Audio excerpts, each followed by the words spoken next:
Tudo ok até aqui? Vamos para a próxima linha de execução.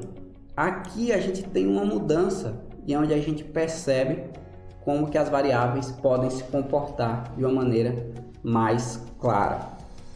Então aqui na nossa quarta linha de execução, a gente tem que A recebe C dividido por 2. Ele continua sendo a mesma variável, mas está recebendo um novo valor naquela linha de execução. Isso é importante a gente compreender. Como é uma estrutura sequencial, então as variáveis podem mudar sequencialmente.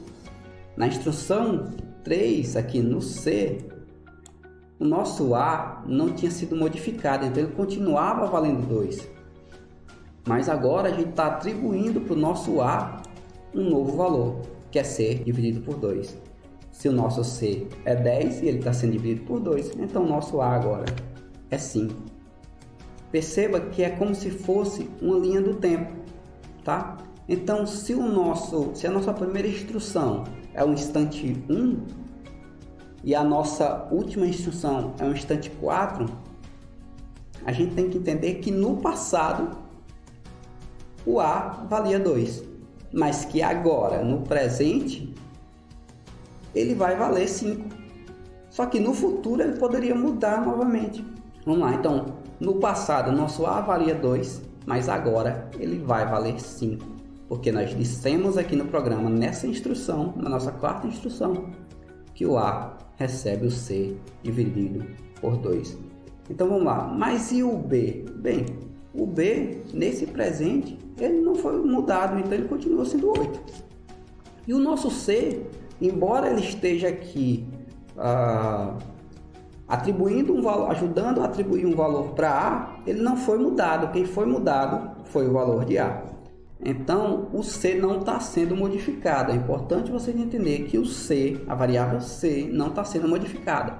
Quem está sendo modificada é a variável A. Então, o nosso C continua sendo 10.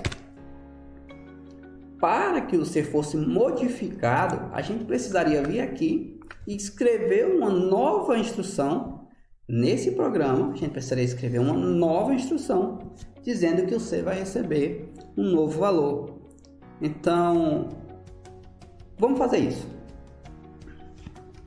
C recebe... olha lá. A menos 3. Então, vamos lá. C recebe A menos 3. O nosso valor de A nesse momento do programa é aqui, ó, o 5, tá? Só que a gente não está modificando o A, é importante novamente lembrar. A gente está modificando agora o C. Então, o nosso A continua sendo 5. E o nosso B aqui, que a gente não mexeu nele, continua sendo 8. E agora o nosso C, esse cara lindão aqui, ele vai pegar o nosso A e vai subtrair o valor 3. Então, 5 menos 3 é igual a 2. Então, a gente viu aí que durante essa linha do tempo, durante essa execução, as variáveis podem ser modificadas. Isso quer dizer que toda variável vai ser modificada? Não. É possível que você declare uma variável e ela assuma esse valor durante todo o programa. Mas é importante entender que ela é passível de mudança, por isso o nome é variável. Então ela varia conforme o programa é sendo executado, vai sendo executado. E pode ser que ela nunca mude dentro do programa, mas ela está passível à mudança e isso é muito importante nos nossos programas Python. Para a gente entender se o que a gente está fazendo aqui no nosso teste de mesa é realmente o que está acontecendo no programa, eu vou utilizar a função print para ficar mostrando os valores conforme vão sendo executados. Embora a função print vão ser novas instruções e vão ser novas linhas de código, mas elas não vão ter modificações nas variáveis. Então a gente vai poder ver que a cada execução da variável aquele valor permanece até que haja uma mudança e aí ele vai ser modificado. Mas a gente vai fazer também um teste interessante aqui para que a gente entenda ainda melhor por que a linguagem Python é uma estrutura sequencial. Então a gente vai vir aqui vou até aumentar aqui para a gente não se distrair com aquilo, com o nosso teste de mesa. Então vou dar aqui mais uma linha e vou colocar aqui, antes de declarar a variável A, eu vou colocar um print e vou chamar a variável A. Então aqui eu fiz um print e estou pedindo o programa para me mostrar a variável A. Olha só que interessante. O que acontece? A gente vai fazer aqui um experimento. E o que acontece se eu executar esse programa? A gente vai dar um F5. Tem que salvar. Salvou. E olha só o que aconteceu. Deu um erro. Por quê? Vamos ver aqui o que o nosso idle está dizendo para a gente. Ele está dizendo aqui que neste arquivo, tá? Aqui é aqui é o caminho onde a gente salvou. Então tá aqui no desktop, teste de mesa. Está dizendo que esse arquivo aqui, na linha 1 desse módulo, há um erro em print A. E aqui está dizendo que o nome do erro é A, não é definido.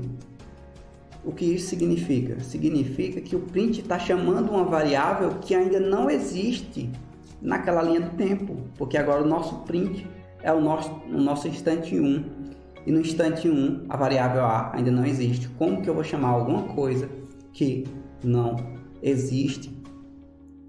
Por isso que ele está dando esse erro, que ele executa a primeira instrução, e aí se ele está executando um print e o print mostra na tela alguma coisa, essa coisa tem que existir para o print poder mostrar. Mas a gente ainda não tinha declarado no instante 1 aqui, a gente ainda não tinha declarado o A, porque o A está declarado aqui no instante 2. Quem está declarado no instante 1 é o nosso print. Se a gente tirar aqui, a gente tira esse print para não ficar dando esse erro, e a gente vai agora para a execução. Agora a nossa variável A está sendo o nosso instante 1. Então a gente vai fazer um print aqui para poder mostrar qual que é o valor de A nesse instante do programa. Olha lá. Aqui eu estou chamando o nosso A junto com um print para informar qual que é o valor de A naquele instante. E eu vou fazer a mesma coisa aqui com as nossas outras variáveis. Eu vou até copiar aqui. Pronto, criei aqui uma estrutura com vários prints e a gente vai poder testar se a saída do nosso programa é o que a gente fez lá no nosso teste de mesa. Vamos dar um F5. A gente tem aqui o resultado. Deixa eu colocar aqui do lado para a gente poder ver. Aqui no instante 1, o valor de A é 2.